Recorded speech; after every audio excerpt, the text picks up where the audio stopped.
करिश्मा और आर्यन, आज आप सीखेंगे गुणन कथन। क्या सीखेंगे? गुणन कथन। मैंने आपको एक एक सवाल दिया है, उसको आपको हल करना है। जो पहले हल कर देगा वो विनर हो जाएगा, ठीक है? और बाद में बताना भी होगा कि कैसे किया है। चलो स्टार्ट, चलो जल्दी जल्दी कर दो, देखते हैं कौन पहले कर देगा।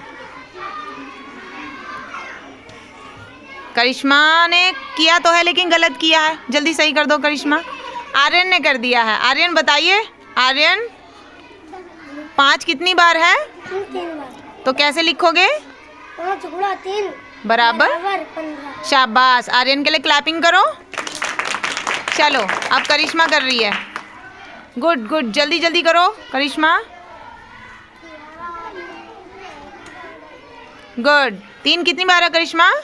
4 बार। तो कैसे लिखोगे आप? 3 गुणा 5। 3 गुना 3 गुणा 4 बराबर 12। शाबाश।